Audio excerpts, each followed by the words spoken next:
Since the dawn of mankind, we discovered labor. We found ways of delineating that labor. We found machines that made things simpler. We even had women and children working 6 days a week, 14-hour days. We eventually moved on to more complex machines. We've even moved into an age where robots can do labor for us. We love delineating labor. But at what point are we delineating labor to labor to labor? Will our future robots need robot butlers? Join us as we discover how robots will take over. So I'm Dan. And I'm Nick, folks. We're old friends dissecting one topic at a time. People, technology, media, we've got it all covered. Each discussion here is a deep dive into our unique perspective. The taboo, forbidden subjects, they're all on the chopping block, baby. We don't pander to popular opinion. We might even get a little bit dirty. Warning, this podcast may contain mature language and sexual content, and is for infotainment purposes only. So join us. Have a good time. Open up your ear holes, because we're going to fondle your follicles.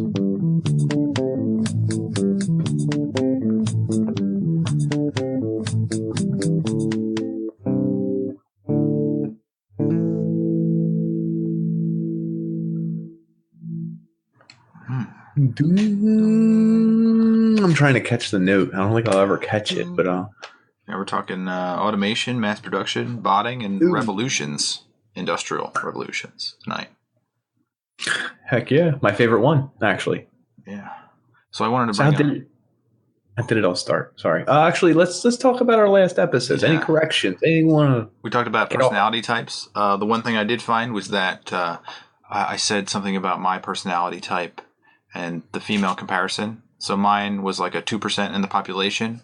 It's apparently like 3% in men and like a point something percent in women. So you're going to have a tough time. Yeah. So the male architects have to find that one woman and then fight 5 other architects to get her. Well, let's think of it this way, though. I mean, you're saying it's a small number. Was it less than 1%? Yeah. Yep. So it's just under a billion, huh? Good luck with that. It's much lower than a billion. Not much if there's 7. So it's probably like 700 million. Wait, what are you talking about? Let's say there's 7 billion people in the world. Is that what we went with? Yeah, 7 billion people. And you said less than 1%? Yeah, 0.1. Oh, I guess it depends on. I was thinking like 0.9. Yeah. It's not 0.9?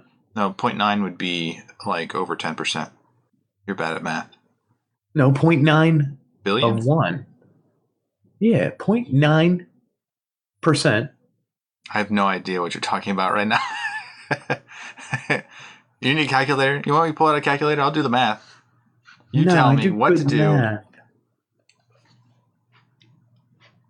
7 billion. Okay, and 4% of them are architects.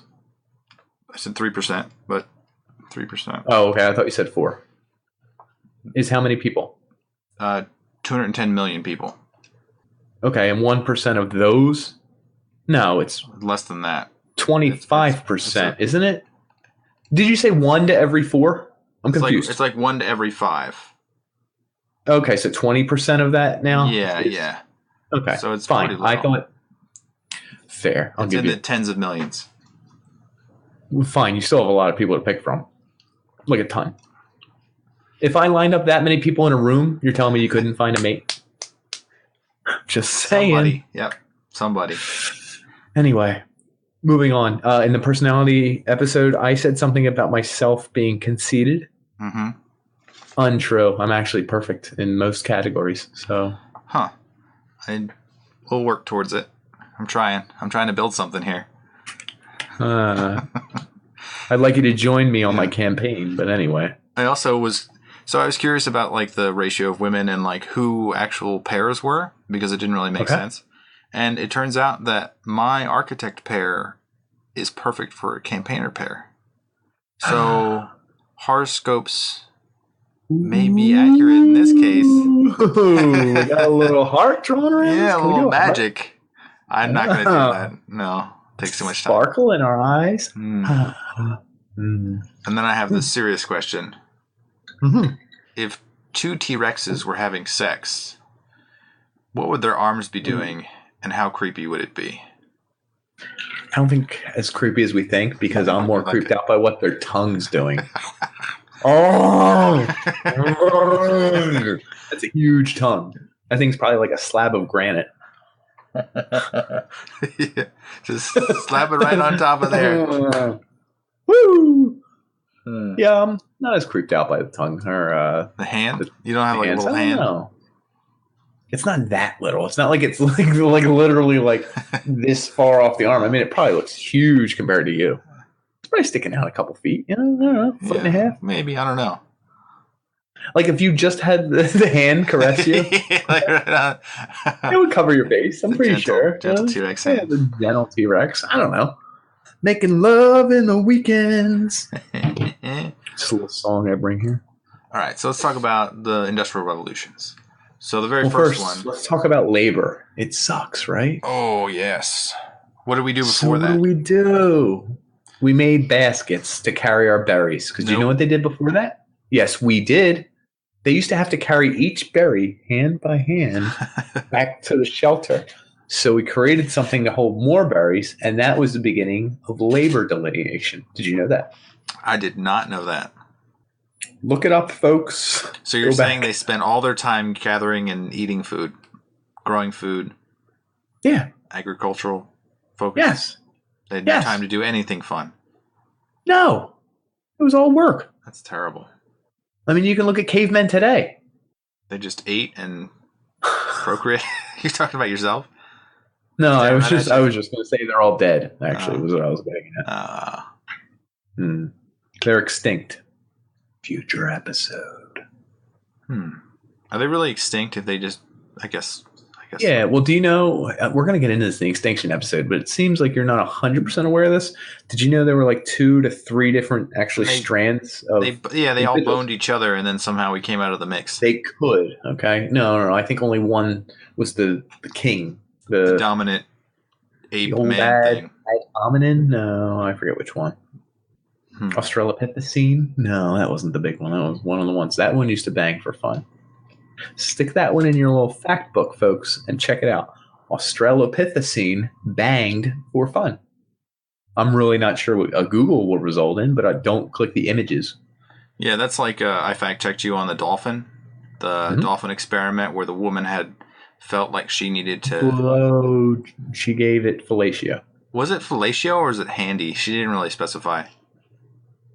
Well, what did you find in your research? And did you image search? I didn't do any image search, but they did say there was. Please. Oh, I want to. Was it filleting a dolphin? I thought you had put your own images in there. Holy crap! I just know. Listen, I know she was romantically involved physically with a dolphin, and that was not emotionally involved though. It was the dolphin was coming of age. And that's how you just grow up as a dolphin. You find a female scientist who will take care of your needs. I know what it's like, Nick.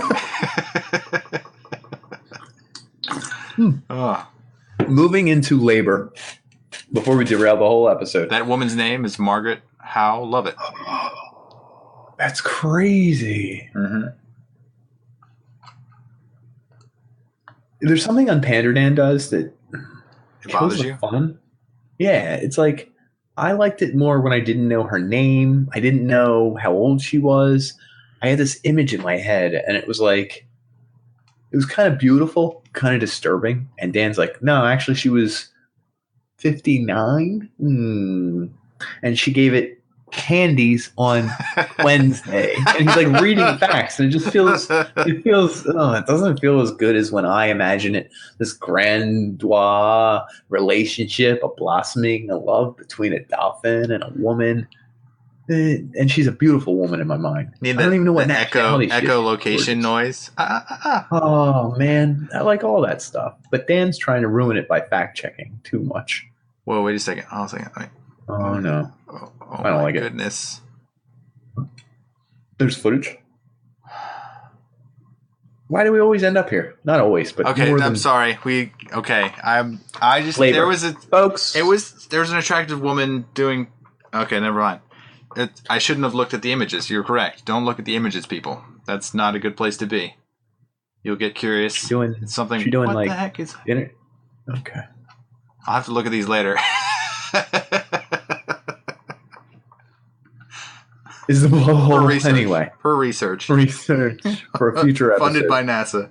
Oh man. All right, Industrial Revolution. Sorry, guys. So let's move forward. Let's say we're tired of making people do work, everything else. We find new ways of things to do work for us. Mm-hmm. It's the human way, right? Yeah, so the automation part is that you remove the human from the process. So they're not there yet. The Industrial Revolution started making machines that would then cut down the food and store the food and give it to people, and then you're moving along into a life that's more 100% the reason for making machines to make work easier. At this point in time. Yes. Think about it, right? Yeah, so they kind of started figuring out that they could power things with steam, and then the steam power could be manipulated to do something cyclic and circular and repetitive. So the innovations at the time were the textiles industry. So they started making like a loom and a cotton gin. Oh. And so the production of an individual person using those technologies multiplied their effectivity by about 40 to 50 times. Hot diggity dog, dude. Textile be booming. Mm-hmm. So those people finally could actually make clothes and wear clothes, and the standard of living boomed for people who were in England because that's where it originated. The one stat that I found that related it to normal everyday life, there were people that were working hours and they're buying food. So there's a graph of hours worked to the ratio of chicken. How much food? How much chicken you can buy by the pound. So in the early 1900s, this is after the Industrial Revolution, but early 1900s, you could buy 1 pound of chicken for every hour you worked. Okay. Seems reasonable if you're hungry. And then by the 2000s, you could buy, let me see. Ooh, the math is tricky here. You could buy about 6 pounds of chicken for 1 hour worked. Maybe even more. It's actually probably about maybe even 12 pounds of chicken. It's a fractional thing. Oh my God, I said 12. That's so weird. Yeah, it's strange. So it is strange. Go to your KFC and fry up a bucket, baby. We're having a revolution here. Now, a little bit this depends on the facilitation of chicken. Yeah. Production, right? Ironically enough, machines used in the chicken industry made chicken cheaper. Mm-hmm. Machines in all the in-betweens, like transporting the chicken, machines got quicker. Yep. Everything got quicker thanks to machines. So really, numbers all should go that way. Yeah. You would assume. To go from present time to the past, you have machines doing it. You have energy being expended. You have people who are working those machines. You have transportation. You have cars. You have roads, and then you have the power facilities. You have the utilities and all the infrastructure that you could never make in the Industrial Revolution because they just started making machine tools. They could actually make precise tools because they could do repetitive things over and over again. So production led to production? Exactly. It's just like Minecraft, baby. You can make that one pickaxe, and then all of a sudden everything just opens up to you.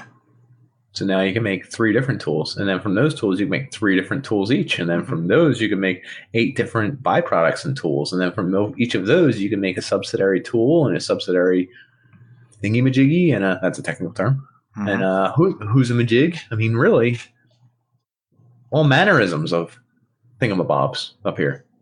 Yeah, and so every now and then I could use thingamabobs, thingamajiggies, widgets. That's a good one.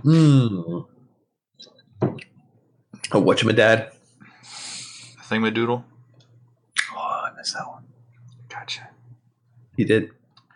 Oh, keep talking. So there was a bunch of improving techniques. So we're talking about like generating energy, infrastructure, roads. We talked about a little bit. Mechanization. To generate steam heat. Dun, dun. Something in the backseat. Dun, dun. The Blitzkrieg bop. Is that what that song's about, really? I have no idea. Do you remember Guitar Hero when they finally unveiled more than just the guitar. It was like the Drums. microphone, the drums, and there was I think a second guitar just would be the bass. Mm-hmm. They did this while I was in college, and someone bought the whole set. And I still remember we found out that if you said the lyrics to a song, if you said any lyrics to the song in the same cadence and sort of pitch, that it counted as correct. So Weezer, Say It Ain't So. Who did Blitzkrieg Bop? Don't know. So you can replace the words just in the right cadence. Oh yeah, yeah. As long as you said it. So say it ain't dudes. Like we would make up our own words and play. And we discovered this on December 31st of maybe like 2005, 06. You gotta look up when it's one of the revolutions. It was. And do you know what we did? We played it for like 5 to 7 straight hours drinking, and I still remember this. It was me, B. Reed, Dan, you Ben, don't have to name and them. it's fine because this isn't the real names. Like you're gonna find B. Reed, good luck. But it's one of my more memorable holidays ever. Instead, we had 2 parties to go to for New Year's Eve. We stayed in and played Guitar Hero and made up words to songs for like 8 straight hours and got blitzed drunk. And I still remember those 3 or 4 songs that we unlocked because we didn't get any further. And we just played them nonstop. And it was so much fun. You know what you did unlock? Friendship. Hearts? Level 10. The ultimate friendship. Say it ain't too. That's so good. I'm sorry I derailed us there. That's But okay. Steam.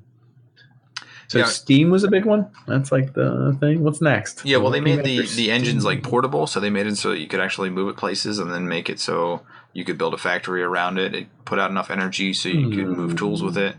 It replaced a lot of the manual labor that didn't make any sense. Like you had little children like digging in mines and stuff, like moving coal around. They have somebody with like a basket strapped on their back and like a tiny little mine shaft crawling through it. It's like, why wouldn't you use a mine cart? Like have a little like train system. So like this I guess type of they thing. didn't have them back then, though, did they? I guess and then not. Would it work both ways? I mean, you had to push it uphill and then downhill. I guess you always make and that's the other problem. You're filling it downhill and then bringing it back uphill, so it's heavier on the way back up. Mm-hmm. That's so the problem. All these things are kind of like playing back and forth, a little bit of a symbiotic relationship in furthering technologies. Because then you have steam, and then you need heat, and then you use coal, and then from the coal you can generate gas, so you can have light and work later, longer hours with visibility. And then they decided they needed some oil. You move on to the next revolution where you're creating things that are stronger, like steel, and then you move on to like electricity, so you can move. That one started with iron. There's iron in the beginning. And it was machine coke, tools. and then it became steel. I don't remember. Is that how it works? Coke. Yes, coke. I think. Are you mispronouncing a word? Check your sheet, because I think there's a term. I didn't know this is by memory. Iron, coke, limestone, iron, coke. Is that what you're talking about? Yeah, maybe. Coke is a fuel with high carbon content with few impurities made by heating coal. Yeah, they had like a distillery almost kind of oven for it. Okay, is that how that works? That's how they produced the gas, because they could boil off of the certain things and then. Interesting. I didn't know that process. I remember looking at the diagram of that. Interesting. So then we're getting more and more energy. We're reaching higher and higher heats. We're burning off more and more impurities. We're making it more and more condensed fuel, in a sense, to make higher and higher heats if we wanted. Let's say. So people are starting to make leaps and bounds of technology. So let's move up to like let me see. So like the beginning was lighting. I said gas. They started making glass. So they made something like big sheets of glass that can actually be installed in something like the Crystal Palace. The Crystal Palace. I didn't know this. What did they do? So they could before that with glass. I didn't know. Well, like I don't know how they did. They use? They might have used like the manual process where they're like trying to spin glass. Like, I know they couldn't make it very large. So the moment they could make it very large and withstand some strength, hell yeah, it's going to be big. A giant building made out of only glass and steel. So Of it was course, pretty that's slick. badass. Yeah, yeah. The Crystal Palace looked pretty amazing. It looked like it was like, let me see, 1,800 feet long. So they had kind of like exhibits inside of it. Did you make something like this in Minecraft? I probably did. I mean, who wouldn't do this? The glass fire. You know, the first person that was like, "Oh, we have shit ton of glass now. Let me just take it out of this chest and start building a giant mansion with it." When I used to play Minecraft with my friend on Pander, Dan, we would literally just spend a long time, maybe an entire session, taking sand and putting it in the furnace to make glass. Because we know we were going to make glass ceiling, glass floor, glass walls. It was good. Glass everything, baby. Woo! This is exactly hundreds we would do. Exactly. And exactly what the Crystal Palace is. Exactly. It makes sense to me. Yeah. It was kind of neat because it had all natural lighting. I mean, you don't need to have interior lights when you do this. They had trees inside of it, just like, look, we can just put trees wherever we want. Just like, we did that in our glass thing too. Yeah. We had natural waterfalls, natural firefalls, and or lava falls, and natural trees growing in. If I'm not mistaken. Did our house burn down too in like 19 or 1836? Oh no! Is that what happened to the poor thing? Yeah, it burned to the ground. Can glass burn? I think it can melt. I don't know what caught fire. Who brought all these explosives they should have made in here? Oh, it's the floor. It's a lava. They should have made the floor out of glass. Yeah. Would have saved them. I'm trying to remember, find the date. I don't know what the date is for when it actually burned down. I believe 1936. I was right. Oh, that's shit. A pretty good guess. Look at you. My brain is fucking weird.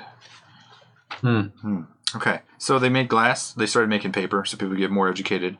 The standard of living was getting better because they buy more chickens.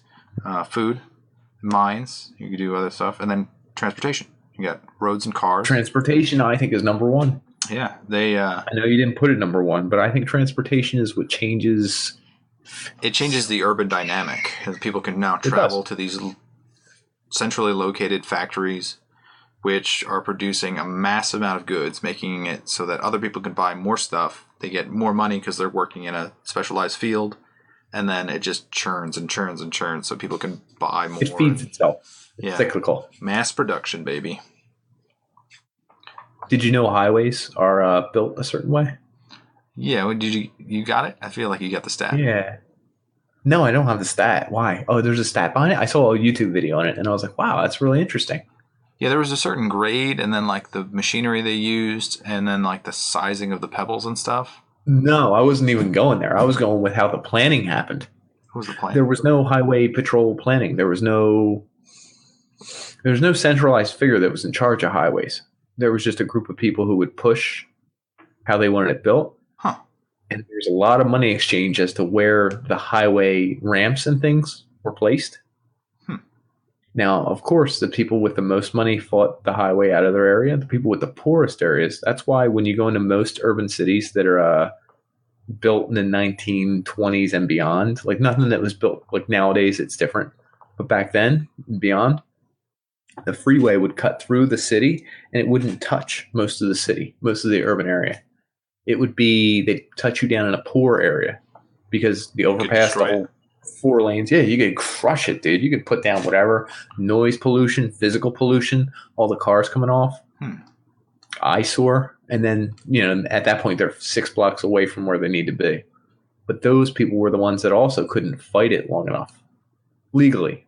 Yeah, because they had no money. Whoa.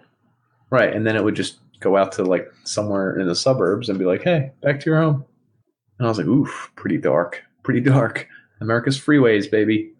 Eventually there were regulations and stuff placed on it, but for a while it was like, sorry, you're screwed. And that's why when you go into most cities and you take the freeway or you take the highway or you're using GPS or whatever, you're like, whew, this is a bad part of our neighborhood. Okay, 2 blocks away, we're good. Had to get through that shitty neighborhood first. Whew, we're good.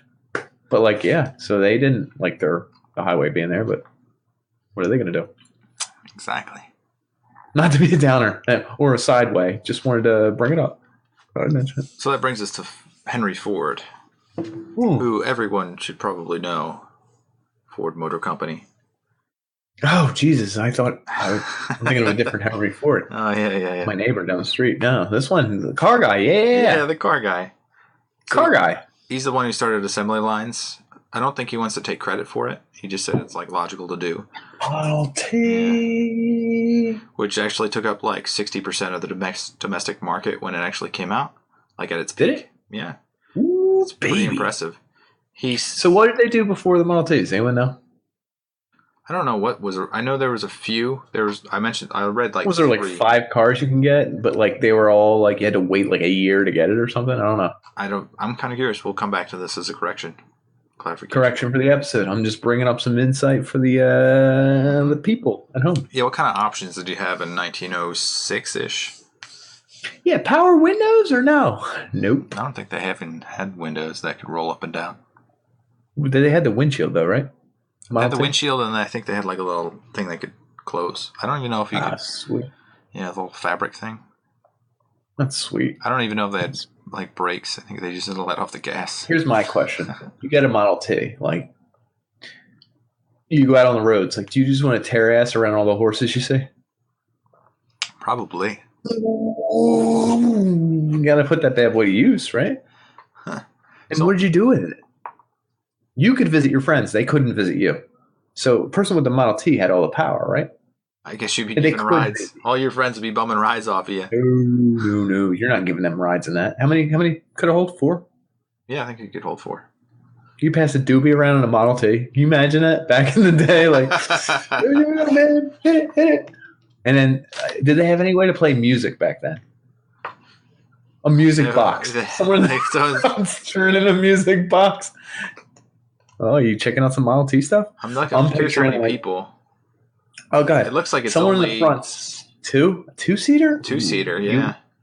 You and the old lady. And then you go to Jimmy's house, and he's like, I need you to bring me somewhere. And you're like, they do have a 4-seater model. Gotta get out. Yeah, that's what I'm about. Okay, so they're 2 different kinds of Model Ts, apparently. How the hell did your kids get to like soccer practice without the Model T? Was there no soccer back then? They were still working in the mines and in the factories. God, so their tiny little hands could get in the machinery to pull out all the nasty stuff. Make sure those machines are building the Model Ts. In a way, I look down on it like we shouldn't have that. But on the other hand, like, can you imagine the kid that was the best at it and was like really good and he never got hurt and like he was paid handsomely and all the other people high-fived him? Like, can't believe they took the job away from him. But, he'd sigh when other people got hurt. He's like, oh, I knew it was going to happen. Idiot. How could he do Idiot. It? Yeah. He's ruining it for the rest of us. He's ruining it for us. Child laborers who are good at our job. And here's the thing. Do you think like he like turned like 16 and like his hands started getting bigger and his voice cracked and all the other workers would take off their hat and put it over their chest and the manager would come over and usually he's yelling and screaming and today he was like, little Jimmy, I'm sorry, but we're done your service here. Oh, shoot, I can still do it. And they were like, you can't anymore, Jimmy. You're done. Your hands is too big. And he's like, I can still do it. Look at me do it. His voice would crack. He tried to put his hand in the thing. And everyone was just looking embarrassed with their hand and their hat over here. Like, he was a good child worker. And just everyone's real sad. So you're touching on some of the workers who were displaced by technology. They focused on a guy named Ned Ludd, who was not directly involved with the Luddites. Ned Ludd? Mm-hmm. Okay. Edward Ludd. They suspect he became kind of like a mythic figure. So the Luddites were actually So there's a clarification here in the story that I read was that they were not. This is going to be good, folks. I'm getting ready here. This is not rude. I'm just getting ready. They were not directly against technology replacing their jobs. They were just mad that they couldn't feed themselves because they had no jobs, which is essentially the same thing because they were breaking technology when it came out. Oh, they were breaking robots? Yeah, they're smashing looms and things that were like weavers and seamstress people. These are my people. This is probably like my relatives. I'm just telling you. Probably because you're a Luddite. They were against technology. That's the reference today is that they are against technology and don't want to move forward. Yes. I raised my hand for the audio only version. No. I was raising my hand. I agree with them. You agree? Okay. Just making sure. 100%. Those kids should still be in the mines, man. Making friends, high fiving some of the other workers. It's a damn shame we took that from them, but go ahead. Let's move forward. Yes, I think a story I read said that the military was involved to protect the factories because they're all centrally located. And I think Napoleon was off fighting a war at some point, and to compare it to like the total military force, there was 30% of the military protecting the industrial complex from the Luddites who were trying to destroy it. What? Yes. How many Luddites are there? Apparently there were a lot. There are a lot of people trying to sabotage other factories as well because they're trying to come up on top. Keep in mind this, as much as we marvel at how one machine could do 30 people's jobs, one person could destroy a machine that does 30 people's jobs. I mean, that's a good point. I mean, half a person could probably destroy a machine alone with it in a room for an hour. So I guess it does take more than one person to guard such a device. I guess that's why the U.S.'s military budget is the highest in the world right now. And has been for a long time. Yeah, we're protecting our looms. Yeah. Wouldn't want to give up our cotton gins. Shout out to the UnPanders want to make a shout out to the troops for protecting all our looms out there. I know a recent holiday went by recently, and I just want to be first and foremost, we respect the looms. Mm-hmm. And we're making colors, red, white, and blue are number 1, 2, and 3 on our looms. Would you say that? Sure. So the revolution that Henry Ford started was that he found out there was massive turnover when you have an assembly line and people do work that is technically not fulfilling because they're doing one little thing. It's not intelligent and it's displacing skilled workers. And he said, for every good. Sorry, for every 100 people he had to hire that were full timers, he would have to hire about 1,000 to make sure that they could be replaced and actually keep them. So there's a huge ratio of people that would just turn over. They just constantly move through the assembly line. Come and go. Quit. Yeah. Come a chameleon. That song was written by Henry Ford. People were coming and go. Come and go. Is that in the song? I think it is. But yeah, sure. That's what they wrote about. I mean, it was a sad time, but it's whoever wrote Chameleon knew that Henry Ford was trying to find a way to make history, to make change in the labor world. And would you say he found a way to do it with these assembly lines? So he did two things. What two things do you think he did? Yeah. Replace them with machines? Not at this time. Oh, Initially he raised their wage and he made it like my man. Multiples more than what it was. He enabled them to buy their own product that they were making. So it was a multiple on a multiple for him. So he could make it so that his own workers were buying his product.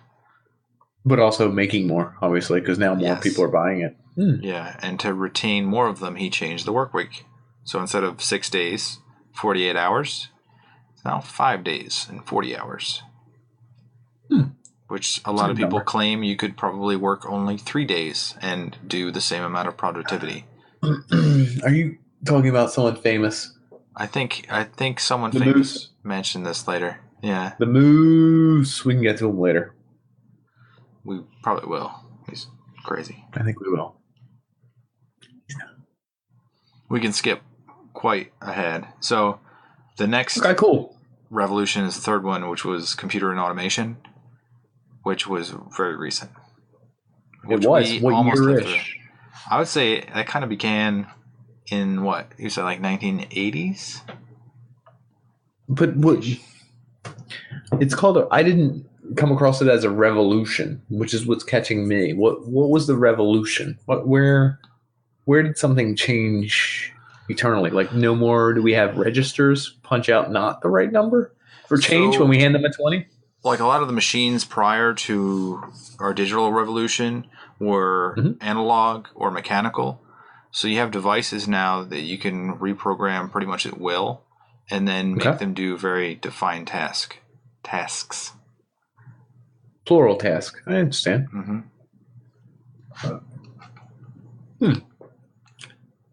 Yeah, I mean, I think we lived through it, Okay. so we're aware of what I think we the did. digital revolution is. Everything's digital. Is that what you're getting at? Yeah, everything is now programmable. You can make it so it's interchangeable, and there's things for pretty much anything. I don't know that there's a robot out there that can do all of human beings' possibilities, all capabilities. Waters our plants. Is there a robot to water our plants yet? I mean, it wouldn't look like a human, but it would be The able to. one behind you could use some water. I'm just saying.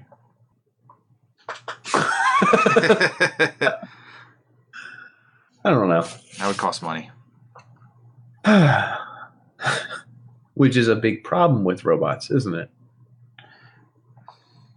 Yeah, I guess that's so. The initial capital to start a factory with a lot of robots, if you were to like use Tesla's experience, yeah, it's like billions of dollars, multiple billions of dollars to do it. So the controlled wealth of like the United States, like they say, like the top 1%, but like the top 0.1% controls a majority of wealth, which is absurd.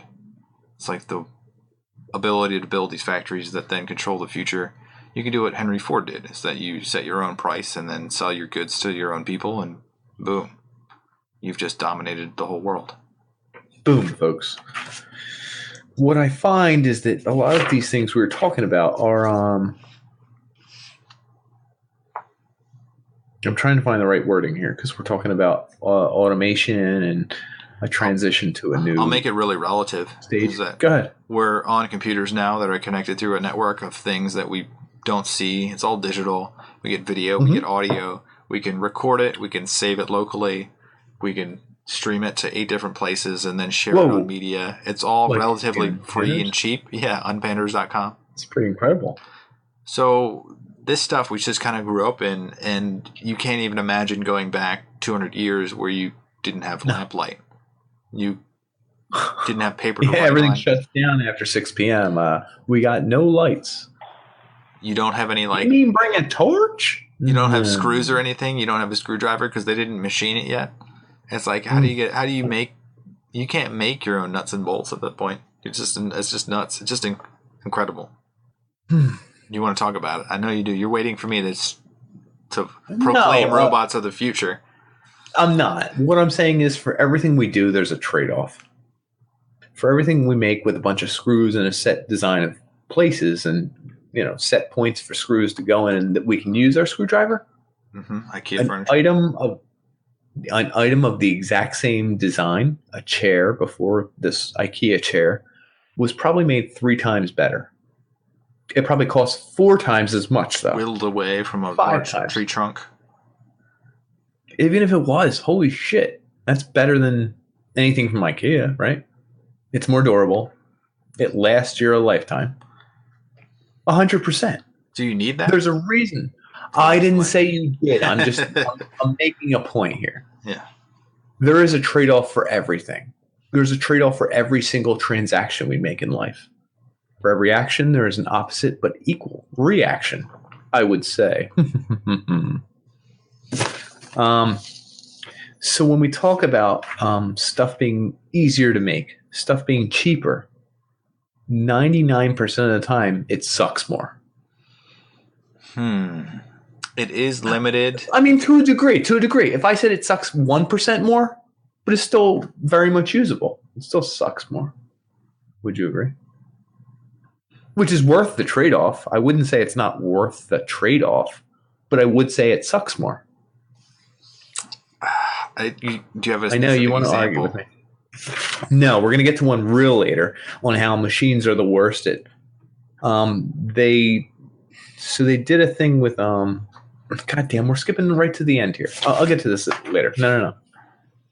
You can skip to that. Actually, you can do it. You do it. Okay. You can do like AI related stuff. Yeah. So AI related stuff versus human stuff. They surmise, and this was on. I don't have the actual website. I can pull it up if we really need to.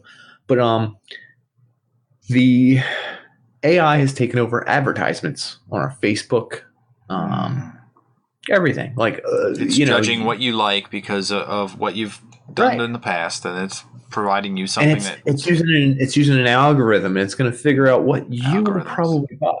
So do you know what it does? It creates an advertisement that's designed specifically for you. And you're going to click it and you're going to buy everything they friggin' say.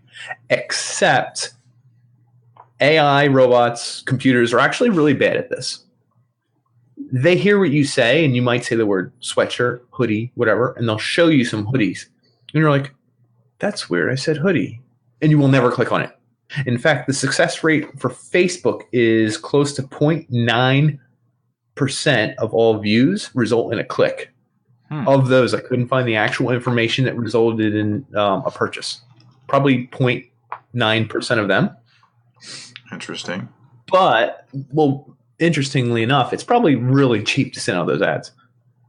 Algorithm does all the work, right? So it costs you like, $100 to send out a couple million of these. The average human, when doing these ads and targeting them, reaches 0.05%. So robots are better, right? So I'm going to bring in our own stats here. Robots are almost twice as good at making you click the ads. But that twice as good is the difference between under 1% and just under 1%. So if you had a personal salesman that would come up and say, hey, what are you really looking for? Do you think you'd be more fulfilled? You'd think you would have more clicks, more sales? What's are they calling me? Are they showing up at my house? They pop up on your screen. Imagine a search engine that was just like, oh, excuse me, sir. I know you were searching for top-end dolphin nudes. Are you sure that you want that on a sweatshirt? Can I stitch that for you? I said I want 3 of them. Anyway, no. I don't think that would help either. There's a reason it's less than 1%. So there's 2 things here. There's so I have like YouTube stats of our own channel, and we have what are called impressions, views, and then clicks, which equal watch time. And right now, as it stands, there were 25,000 impressions, which that's someone seeing. Not or it's appeared on a feed, or it's appeared on something. It's appeared on a page. It's available to somebody to do something with if they see it or not. Doesn't matter. So of that, there's a 1.5% chance that they actually click on it. Hey, we got a 1.5. That's not a bad ratio, huh? So out of that, there's 640 views. Okay. Which then converts to watch time in minutes, which is pretty low, which is like 2%. Like as amount of watch, it's 2%. So thanks, folks. Thank you at home, folks. So you're filtering down like this giant bucket of people down to another little tiny bucket to a tinier little bucket, but it's all automated. Do you care that it's the computer is wasting energy and time because it's not your time? No. I came down with a rule of thumb to go by. Machines, robots, AI are very good at, and actually will do good at amplifying the human experience. So they make us communicate better or faster or stronger or to more people at once. They help us travel faster or to more places or whatever at once. And lastly, they help us with strength and speed of a job. Like there's no way I can lift 400 bales of hay and do it into a machine and everything. I think machines are great at that. They always have been. I think they always will. I think what people think of when they hear machines are taking jobs is they think eventually a robot could take your job. And it's been a fear for the past 15 years. Yep. More poignant in the past 5 years, though, because that's like, oh, AI's coming along. Oh, Google's trying to get machines to drive. And do you know what their success rate is? 99 point something % without an accident. It's pretty good. Problem is, where's the liability lie on the 1%? Where they crash into crap. There's no person.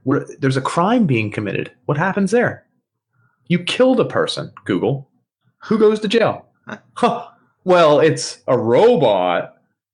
There will always be a fear that robots will take our job, but a reality that I doubt they ever will.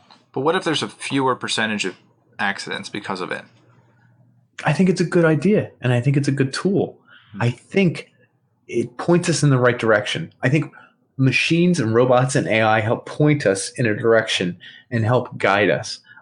I think they supplement the human experience. I don't think they ever replace it. I mean, go ahead.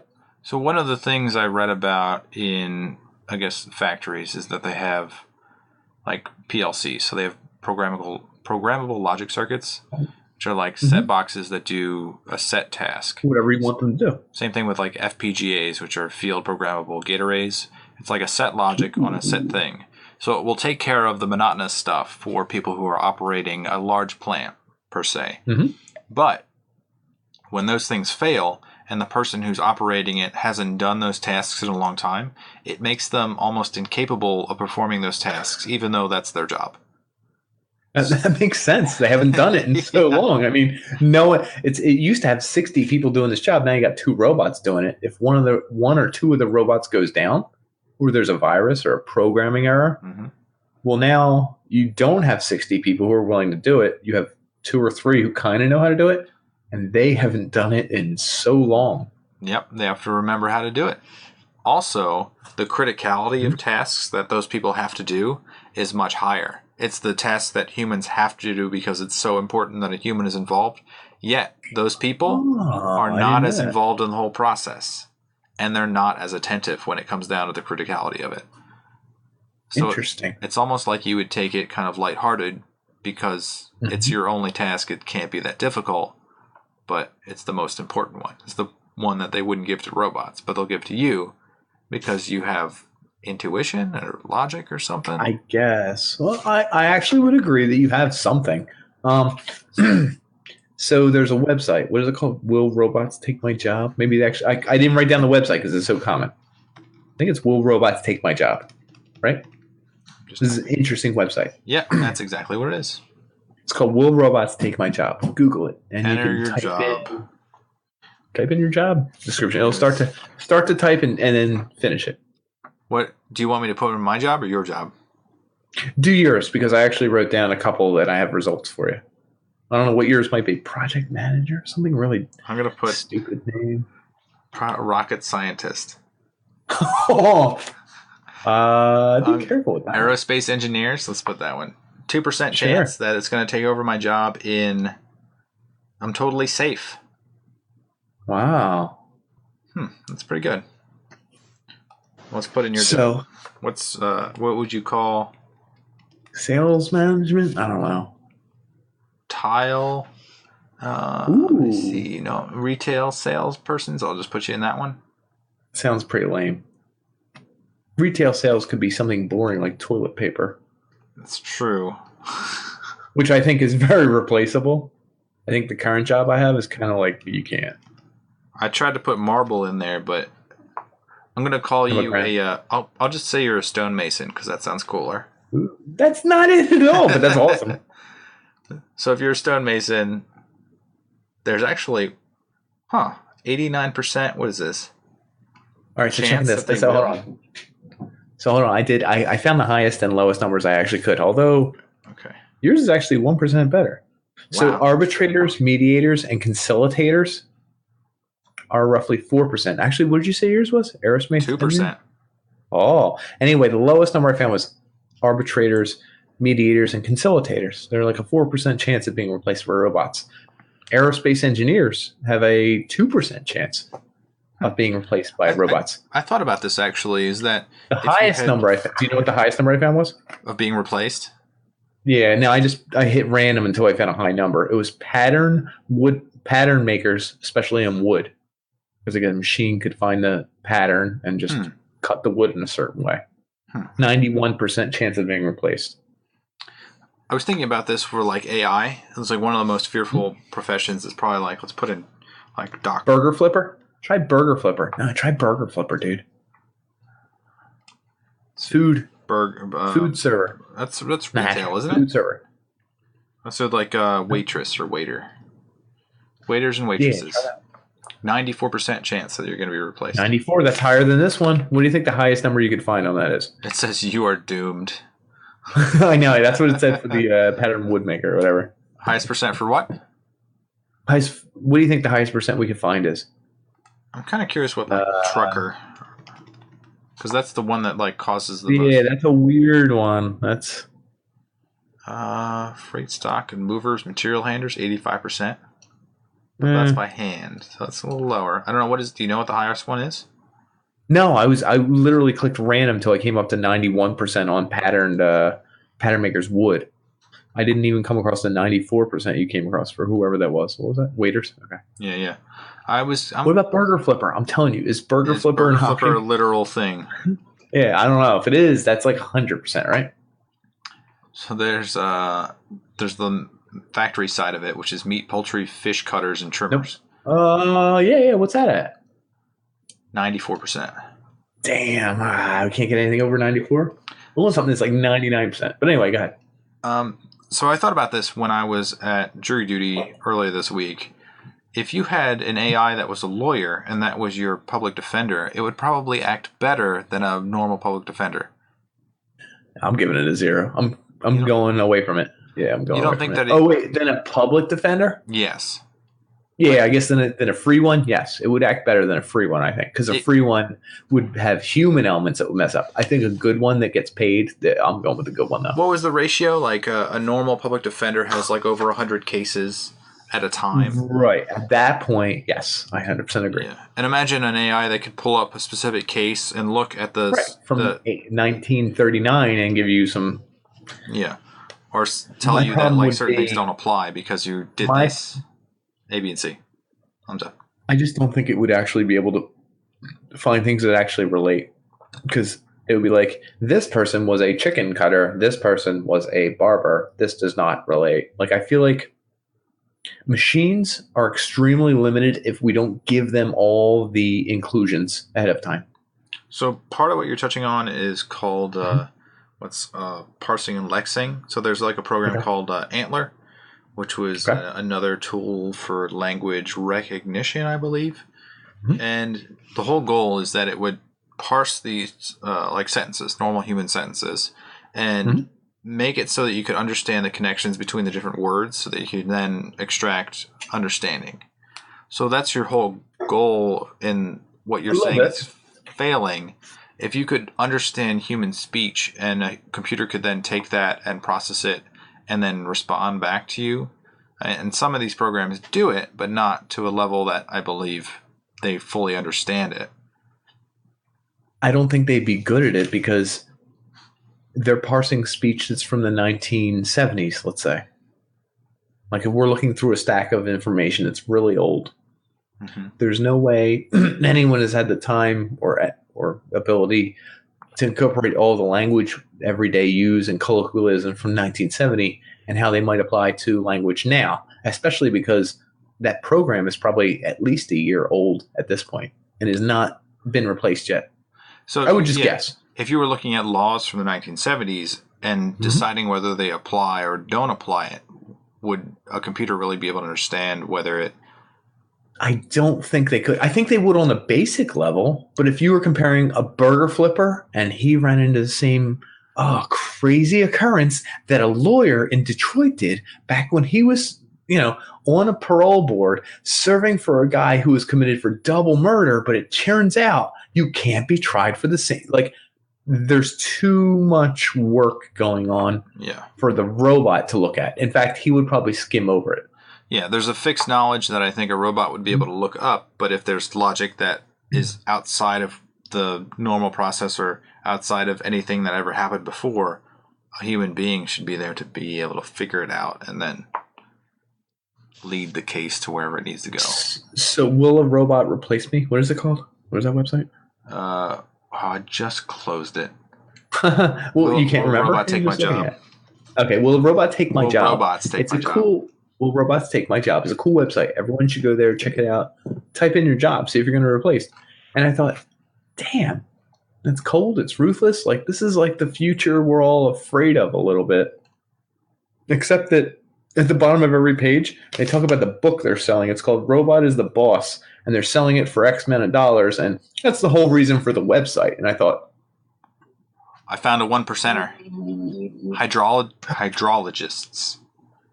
The research and distribution of circulation of physical properties of underground and surface waters, the study of form and intensity of precipitation, its rate of infiltration of the soil, movement through the earth, and its return to the ocean and atmosphere. 1% chance. Screw Did you robots. randomize? I did. Okay. Well, then it got me thinking, because the guy wants to sell a book, it's really the whole goal of the website. Mhm. So it kind of took away from everything I read. I was like, well, maybe they are just guessing in the dark almost 100%. Mhm. So I did a little research, and we're doing a lot of research into robots. I mean, technology everywhere. Industry is looking into robots. We're going to try and replace people, especially like high-tech ones that can open doors, do multiple tasks at once, be trained. Mhm. The latest stat in 2016 put it at $11.3 billion was put into robot research and technology. That's a lot of money. Trying to mimic the human brain, essentially. Right. Until you realize that also in that same year, $66.75 billion were spent on just pets. And giving them food and homes and really cool, cute stuff. And I was like, yeah, that's a good point. But pets 6 might have more times as intelligence, much. though, than the current They might. AI. It's a real weird thing. So people are also afraid that the robots will take their jobs and that eventually we're all going to be out of jobs. Service workers, truckers, everybody else. So Wired.com did a paper on a study. They didn't do the study. It was over 17 countries in 2016. Anytime new machines, robots, or technology was introduced to an area, it reduced the hours for the people in lower wage jobs, whether that was riveting or people who would just move a piece of pipe somewhere to somewhere else or solder something or just check something or break something down. They lost hours. It made it harder on the people who didn't have enough money to begin with. It did. The really poorest people who are doing the most menial manual labor jobs. The interesting thing is that at almost all of these companies, it didn't affect overall human hours. So apparently, they had to hire more people to check up on this stuff, more people to work on the machines, more people to make sure the machines are running smoothly, and more people. So spurs higher education. It does. The higher end jobs are middling. If I was Greek, middling jobs end up being more in demand. So robots don't actually take it away. Here's another example. 1970s, the ATM was invented. Oh, the ATM. The world said, oh my God, they're trying to get rid of the bank teller. This is disgusting. Automatic teller machine. Several scientists surmised by the 1990s, they wouldn't even have bank tellers. I said, holy shit. So I did a little research. There are still bank tellers. In fact, between 2000 and 2010, the number of average bank tellers per bank rose. They surmise that over the next 5 years, it's going down again. Like, we're going to go down on bank tellers. It's like those. It has less to do with ATMs and more to do with online banking. And people can just do it online. That does make direct sense. Deposit. I mean, so what I found is that what I mentioned earlier, robots help us do communication faster, travel faster, strengthen speed jobs faster. But ultimately, those three things I just mentioned are the things that modify jobs: communication, travel, speed, and strength of work. So, like, it's not that robots are going to take the jobs. It's that robots will help us do a job quicker. So we don't need 18 people to do a job because now I can do it quicker. We don't need 18 people to lift a stone because I have a robot who will do it quicker. So robots can help us do something quicker, and that's where the jobs suffer. But new jobs arise. Hey, I'm a robot checker. You know? I don't know. Yeah, it's the checkout line at the grocery store. Is that if you have a... Go ahead. Please tell everyone exactly what you texted me about a month ago. What was... I forget what the text was, actually. All right. I'm going to imagine this. Dan has all these groceries on pander. Oh, yes. And someone comes out from the aisle and says, please, come over here. I can help you. and Dan, filled with groceries. Oh, I'm like, thank you. Finally. Oh, my God. And he comes over here. And what happened? She told me that I could go over to the self-checkout lines and help myself quicker. And I was like, but why would I do that? It requires me to do more work. And then I was in like, my head, I imagine you came with all this food and came into the aisle and found out it was a self-checkout aisle there. And we're like, oh, that's not good. And then the person who referred me to the aisle is somehow not there doing anything. They're walking away. Working out. They're like, have a nice day, sir. Thank you, unskilled labor. Your job will disappear soon. I hope. I was really like, what the heck? Why would she come over to tell me that I could check out by myself? Like, you don't need to tell me rude. that. Yeah. That's rude. That was a little bit rude. Sir? I can help you. Come over here, sir. You can go fuck yourself. Thank you very much. Like, that's what you just told me. I mean, she kind of trolled you. That was a good job on her part. She did troll me. You could do this better if it was you doing it. I was like, I know that. I'm well aware, lady. Yeah, I don't want to. I was well aware. I'm tired of this shit. So, do you know why robots suck? Oh boy, it's right here. It's right here. Hands and pinkies. It's hands. Because they can't do. A robot is not designed to be a human being. It's designed to do a task. It can't do all the tasks. And there also isn't a general AI that can take care of all of the human tasks.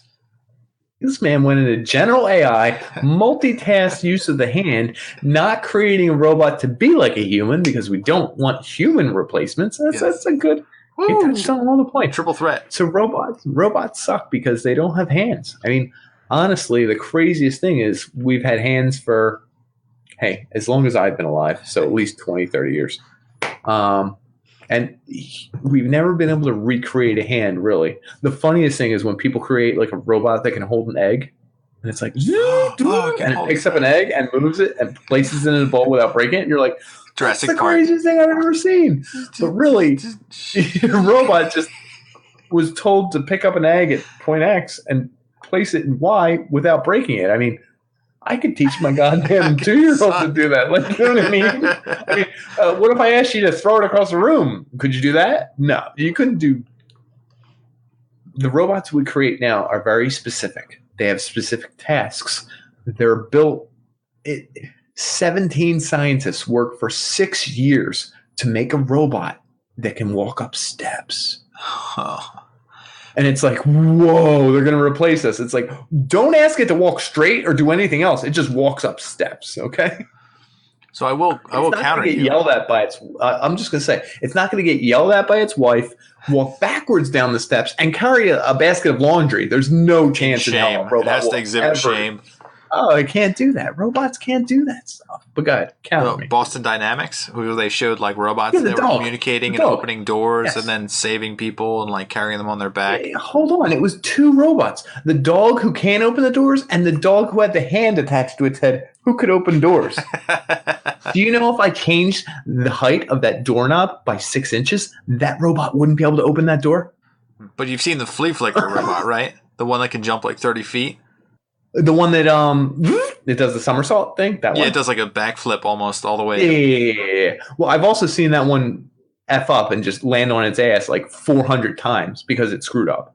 Like, do you know what I mean? Like, these robots that we see video of, it's like, this is crazy. It's going to replace humans any minute now. No, that took 19 years, buddy, to do a backflip. We only got one shot of it. we got the backflip down. It's not gonna go into work, get yelled at by its boss, like go into the back room, do a JO session, like whatever. Like, I don't know. The robot's not complex. It's very complex actions we initiate to it take so long to do. In your defense, for the reason that we want it to act human. Well, that's ridiculous. It's going to take millions of years for us to make robots act like humans because that's how long nature took to make humans, right? I disagree. I think it's probably within 100 years that we're going to have robots. Jesus Christ. You sound like the guy who told me there was going to be flying cars or that ATMs are going to replace bank tellers. It's bullshit. I don't know. If you've looked at like the map of the internet, which I'm going to click on right now so people can see. Okay. I have to bring it up again. You're talking about information moving very quickly, which I think is the greatest achievement of humankind. Not robots at all. Robots suck. I will say that AI suck. Elon Musk was all about like the transmission of information. He said that like humans are too slow to input information into a network, and that robots will pretty much get frustrated with us. So I have the map of the internet, which actually is kind of impressive. You have these little like nodes that are kind of like central on each other, like themselves, and like they look like I would say like those dandelions. They're little they have all these little. Exactly. So you have little dandelions floating in the middle of this giant network that actually looks a lot like a brain. So if you could harness all the knowledge on the internet and make it into a robot that understands the way humans think and feel and all that sort of crazy stuff, I think you're on the cusp of having some sort of crazy AI that the problem is you're including all the pepe memes on the internet. You're including all the workout blogs on the internet. You're including all the people that say you're a robot, you don't have muscles. You're including all the blogs that say you can feed your autistic kids bleach to heal them. Like, do you know that's a thing? Like, that's awful. I don't disagree, but I'm saying then you have to make modifiers who tells the robot what's right and what's wrong. Then you have to make modifiers who tell the modifiers what should be right and what shouldn't be wrong. Robots are only ever going to be as smart as we tell them to, and we are not smart. We screw up all the time. We're idiots. We're passionate people.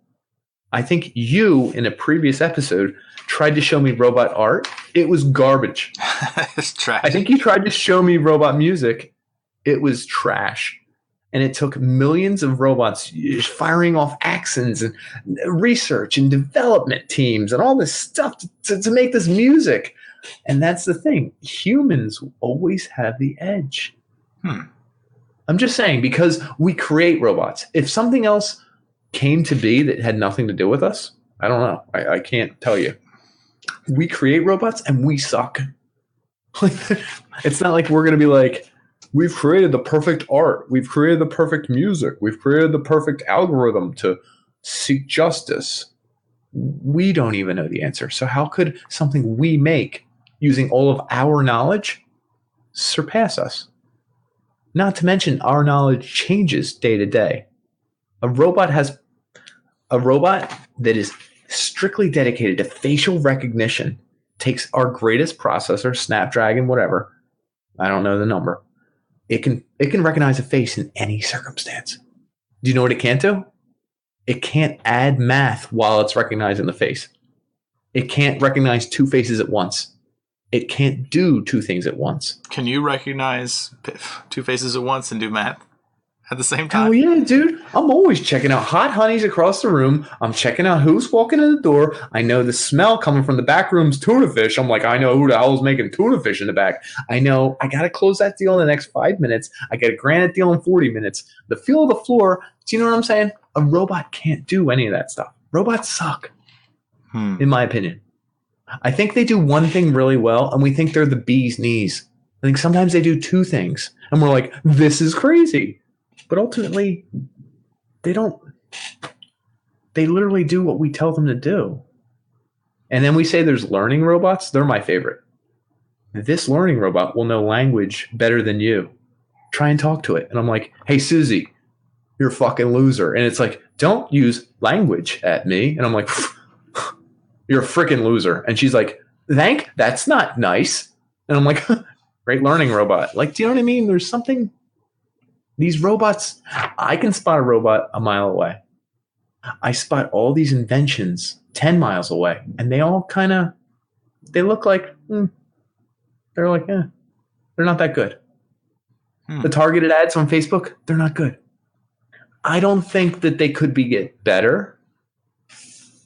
I just don't. Here, I read an article that had what robots will actually need to surpass humans and become dangerous and take our jobs. Ready? The processor that's roughly 10,000 times greater than what we have. Possible. Unless you listen to Moore's Law. Right? They double, right? They double up to a point where their heat capacity. Yeah, the size of the energy that you can move is limited by the right. I think removal. We haven't peaked. We're obviously going to keep getting better, but we're not getting peak, exponentially better.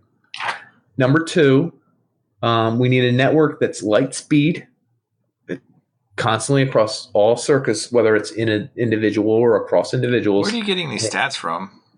I read it on a whole article that was like a Science BuzzFeed? Journal Today or something. No, Science Journal Today. It was literally a science one. I look it up. Anyway, it would also need to be nonstop. It's not down for repairs. It's not 4 hours a day, whatever. Possible. Doesn't sleep for 8 hours like all the human beings in the world. Listen, man, it might need to, especially considering the next two. Battery life, there's no battery that can even replicate even close to the human capacity. It's like a joke. What is the human capacity if you don't get any input? If you have no water or no air, how long can you last? I think 40 years. So people have surmised that if you were to send something out of our solar system, it probably isn't human because it can't survive that long. But a robot can. Probably. So the life that would be transmitted from universe to universe would have to be robotic. I don't disagree, but I think it would suck more. Like, you imagine it being like, this is our representative of humanity. It's great. It's a robot. Be two robots hating each other. It can count to 5,000 really fast. And then you're like, that's cool. Can it do anything else? And you're like, it can open a door if it's exactly the right height the handle should be. And you're like, that's good. So let's talk about the things I've done. Uh-oh. So I'm part programmer. So in the beginning, I wanted to... Oh, no. I shit on programming, and this guy's a programmer. I shouldn't have done it. So in the beginning, I wanted a poker stats. So I could tell what are my odds of winning this hand at this table with X number of players with these types of cards out. So I figured out... That's a good program. Yeah. So I figured out when to play and when not to play. That was the initial, I could out-edge people at the table by understanding just percentages, permutations of possibilities. Because most people don't understand that. Nah, I understand. And the amount of cards left, the amount of cards on the table, the amount of cards available, and the amount of cards that could flip. Yeah. It's dedicated to a number or an idea of a number. It's not actual science. It's just more of a educated guess. It's an educated guess because you can get 4 4s in a row, even though it's not. It's a percentage chance of happening, which is bet on accordingly if people are intelligent enough to know the odds. And it could still land on 4 4s in a row. Yes, which you could lose, but if you were to play the percentages, you would make money over time. If you had 100 years and $100 million, if I'm going to the casino. Or one robot that would play online poker for you multiple times a day on multiple tables, all at once. You'd have to have all the capital to give it, though, wouldn't you?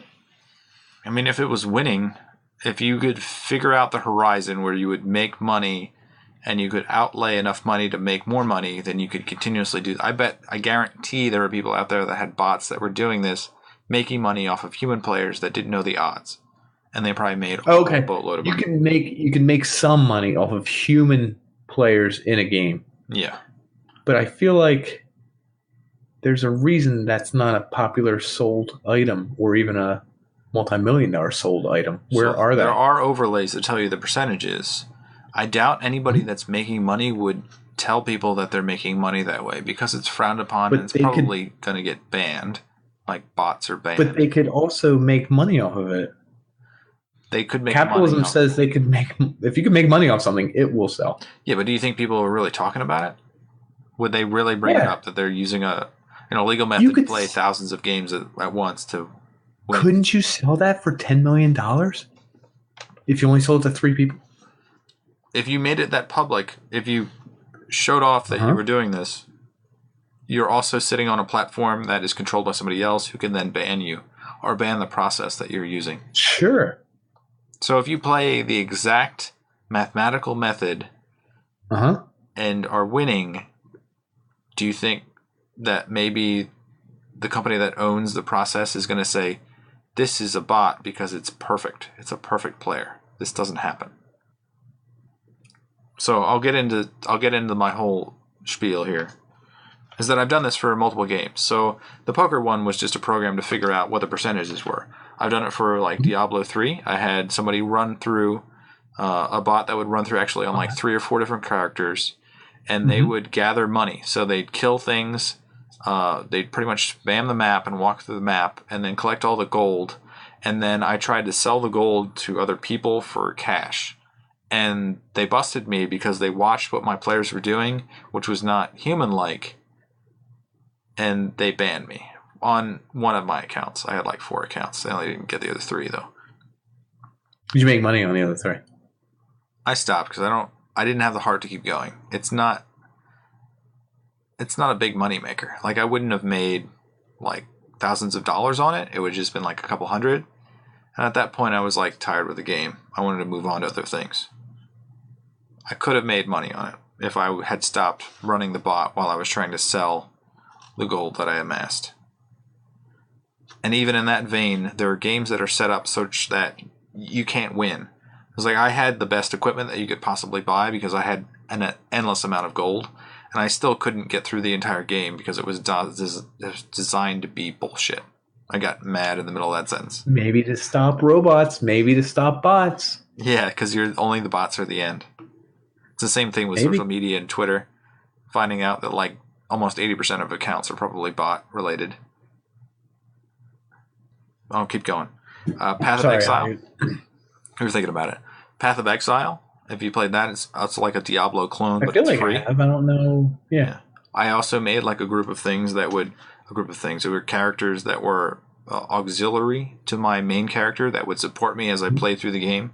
So that was like when you need a group of like 6 people. Yeah, if you need a group of 6 people to help you through a game, you could just bot the other 5, and they'd be better than human players. They'd be reliable, and then all of the items and whatever you collect is yours. So there's like a domination effect there. You're thinking about it? Response? You're thinking about it? Yeah. No, I think they're worse. They're way worse than human characters. But I will say, keeping all 6 shares, hell yeah. Yeah. There's no way the humans would be worth 5 times better than there's something that you do notice when you get that many items and you're collecting all that stuff is that their item management becomes very tedious, and you almost have to have a bot to take away any human aspect whatsoever. to carry some of the goods. Okay. To sell it all and just get rid of it and just be like, I'm done with this game. And this moves on to something that you know very well. Clash of Clans. You saw my bot in action. It would provide people with donations, whatever they asked for. Definitely helped in the donations 100%. It would build. It would also fight. It would do visual recognition. So if it was trying to fight somebody, it could tell whether it had a lot of money in the base. Tower was. The difficulty. It would look at different types of bases and say, did I win on this old base? Do I want to attack this base? What's the chance that I make money off of this base? Like, it would take all these things into account that a human player could never take into account in like you have like 30 seconds to determine whether you want to attack it. It would do it in like 10 seconds. I will interrupt you and say this. A human player could absolutely determine all the exact same things. Yeah. The problem is a human player is not running 24 hours a day. On multiple computers. Constantly. Right. Yes. That's the benefit. So the benefit isn't scalability. Yes, scalability, which again goes to amplitude, what I spoke of earlier. Yep. I don't think robots are ever good at half the things, but they are good at amplifying things. Hella good. And that's a pretty sweet deal, actually. When you think about it, typing in 3, 2, 1, 1, 2, 3, and then doing our thing. Yeah, that was the code for whatever you want. And you could spawn a troop, and you would feed you that troop, it was good. I can't trash talk that. It's a really sweet, badass move. So there's a key element to that made me happy, is that I could actually help somebody immediately rather than in the olden wood days it was like an hour wait for certain things. I could just be like, here it is. I already had it for you and you asked for it and here you go. So that's pretty cool. Helping people is really my main driver. It wasn't amplifying. Again, dude, I'm telling you, robots or AI and all that stuff is incredible at amplifying. I think it's unmatched. There's no way to stop. There's no way to be better than it. No. If I really develop an AI, that's one of the things I want to do. Is I want to develop an AI that will play any game, and then use it as like a beta tester. Like, sell me give me your game before it gets released, and I'll figure out if there's any bugs in it by using AI to determine how to play it. And bug testing. There's only one problem. It's not going to be as smart as a human player. It's not smart. it's not going to be as mistake prone, or there's a quality that humans have, like when we played Fable back in Oh college. yeah, Remember Fable? yeah. Open world, like you could marry people, you could grow, you could turn evil, you could turn fat, you could be skinny, you could be good, you could have a halo, you could have different titles. Like there's a very customizable game. Mm-hmm. I don't know that an AI would ever get as fat and as horny as you could, right? I think you could. Oh no! I 100% no, you could. And then do the two good deed tasks. Marry the woman from the village who used to call Tom Chicken Chaser, my roommate. Mm-hmm. And he married her, bought a house, one of the middling level houses. He didn't buy the cheapest house, he didn't buy the most expensive house, but he saved up a lot of money. He bought the house. He moved in with her, which you can do with your wife if you married her, and he found a way to hurt her. It wasn't, you couldn't hit her with the sword. The force push, which is like one of your magic spells, could actually hurt her. And he killed his wife. And he wouldn't stop laughing while he did it because he hated her guts. He didn't really want to marry her. And I don't think a robot could ever do that. I could tell it to do that. It would never naturally do that. It would never understand the emotional implications. No, it doesn't understand that. Tom just wants to marry her so that he can kill her because she called him Chicken Chaser in the first part of the game. And I couldn't explain that to a robot. I could make the robot do exactly what I said, but it would never decide to do that. And I still don't know if it's an error in the game or not that anyone you marry, you can't hit with your sword or your fireballs or anything like that. But when you force push them, like you force them away, they hit the wall and take damage.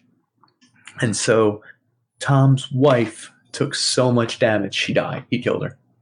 And he couldn't stop laughing. In the video game. In the video game. Good Lord. But just wild stuff. And here I have a list of things that robots don't do that people do. Robots, AI, everything. You can name AI. I have art because I think robot AI art sucks. It's never going to be as good as Led Zeppelin. I will say that. Would you say that? That's questionable. Okay. It will never make mistakes the way people make them. I'll give you that. Even replicating itself. Isn't that the whole reason DNA is still around? We replicate 99.9% of our DNA, and the 0.1% we don't is intentional. It may not be intentional, 40% of us get cancer. But listen, it also is the reason we've been around for billions of years, right? Yeah, true. That you have all the possibilities. And then if also if you did 100% replication every time, you'd end up with the same creature every time. You die out because your functionality is the same. Correct. So it's like you AI. Up against something that will kill you. Yeah, the way AI makes those paintings is that it takes paintings that are from a previous period, tries to match them, and it has another AI to say, I'm going to be adversarial and counter you and say, this looks too much like something, and then modify it. And then, so it's a back and forth on things that already exist. So an AI is not going to I will say it looks like a 19th century painting with adversarial bullshit decision making. Right. Mm-hmm. There's another thing that I thought humans do that AI or robots can never do. They outperform their abilities. True. You can never have a robot that's like, wow, that robot went above and beyond and did more than it's even capable of. That's insane. You see this in sports. There are people who can extend hitting streaks, do 10 times more in the clutch. It's hard to explain without getting emotional, but I know robots are bad at emotions. Another thing is sex. I think the sex robot thing we talk about is going to be shit. And anyone who has sex with the robot might as well just hump a couch. Be deficient in some way. Yeah, honestly. Probably. You're literally humping a couch with some synthetic fibers that result in skin, I guess, and maybe a voice box that can say dirty things, which would be cool. And don't get me wrong, I think they should make sex robots. If they're free, I'll check one out. We'll investigate. But it's never going to replace human sex. Mm-hmm. Like, it just can't. I mean, I guess if you're getting sex nonstop from a robot and it's free, you might think about never having sex with people. But guess what would happen? You would grow tired of that sex and want that sex you can't have.